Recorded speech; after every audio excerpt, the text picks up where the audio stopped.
Hello, welcome to Imperial Truth, your source for honest and clear reporting. Here is the news for March 17, 2025.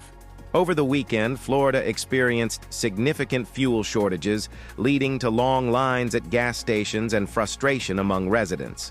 The shortages were attributed to a combination of increased demand due to spring break travel and logistical disruptions in fuel delivery. State officials are working to address the issue and restore normal fuel supplies. In response, Governor Ron DeSantis urged residents to avoid panic buying and assured that efforts are underway to expedite fuel deliveries. Some gas stations implemented purchase limits to manage the situation. Authorities expect the fuel supply to stabilize in the coming days as distribution channels return to normal. A federal judge has temporarily blocked President Donald Trump's attempt to use the 1789 Alien Enemies Act to expedite deportations. The administration had invoked wartime powers to deport hundreds of individuals, primarily Venezuelan nationals, to El Salvador. The judge's order halts these deportations pending further legal review. The court's decision raises questions about the scope of presidential authority under the Alien Enemies Act. Legal experts argue that the Act's application in this context may overstep constitutional boundaries. The administration plans to appeal the ruling, setting the stage for a significant legal battle. Researchers have made significant progress in tooth regeneration, potentially allowing humans to regrow teeth within 5 years. Scientists have identified specific genes responsible for tooth development and are exploring ways to activate these genes in adults. This breakthrough could revolutionize dental treatments and reduce the need for dentures and implants. Clinical trials are underway to test the safety and efficacy of these gene therapies. Preliminary results in animal models have been promising, showing successful tooth regrowth without adverse effects. If human trials are successful, this technology could become widely available soon. Recent polls indicate that Democratic constituents are seeking more assertive action from their representatives. Voters express frustration over perceived inaction on key issues such as healthcare reform, climate change, and economic inequality. This sentiment is causing fluctuations in approval ratings for Democratic lawmakers. Party leaders are taking note of these concerns and are considering more aggressive policy proposals. The upcoming midterm elections may serve as a referendum on the party's responsiveness to its base. Analysts suggest that addressing these demands could be crucial for maintaining voter support.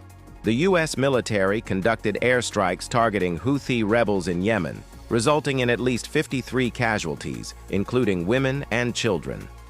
The strikes were in retaliation for Houthi attacks on Red Sea shipping lanes, which have disrupted international trade. The incident has raised concerns about the humanitarian impact of military actions in the region. Human rights organizations are calling for investigations into the civilian casualties. The U.S. government maintains that the strikes were necessary to protect maritime security. The strikes demonstrate the administration's willingness to sacrifice lives to accomplish what it deems as military objectives. Over the weekend, severe weather, including tornadoes and dust storms, affected multiple states across the South and Midwest.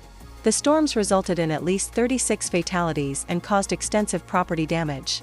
States affected include Missouri, Mississippi, Texas, Alabama, Kansas, Arkansas, and Oklahoma.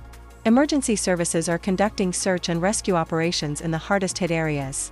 Authorities have issued warnings for potential flooding and advised residents to remain vigilant.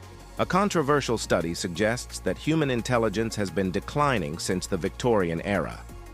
The research indicates that Western populations have experienced a decrease of approximately 14 IQ points over the past century. The study attributes this decline to various factors, including changes in lifestyle and education. Critics argue that intelligence is difficult to measure across different time periods, and that environmental factors play a significant role. Despite the debate, the study has sparked discussions about the impact of modern society on cognitive abilities. President Trump has claimed that pardons issued by former President Biden are void because they were signed using an auto pen. Trump argues that the use of an auto pen indicates a lack of direct involvement by Biden, rendering the pardons invalid.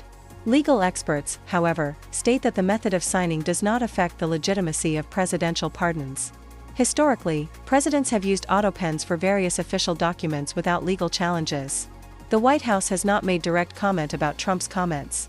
Rwanda has announced the severance of diplomatic relations with Belgium, ordering Belgian diplomats to leave the country within 48 hours.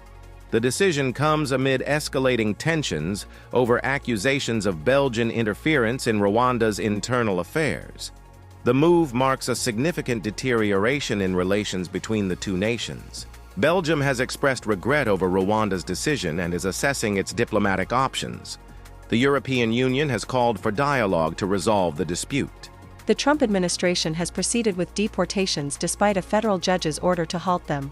Hundreds of individuals, primarily Venezuelan nationals, were deported to El Salvador under the Alien Enemies Act. Advocacy groups have condemned the move as a violation of due process and judicial authority. Legal experts argue that the administration's actions could set a dangerous precedent for executive overreach. The Justice Department has not provided a clear response to the allegations of defying the court order. Thank you for watching. Please like and subscribe. You can also follow us on our other socials, links in the description box below. Thank you again.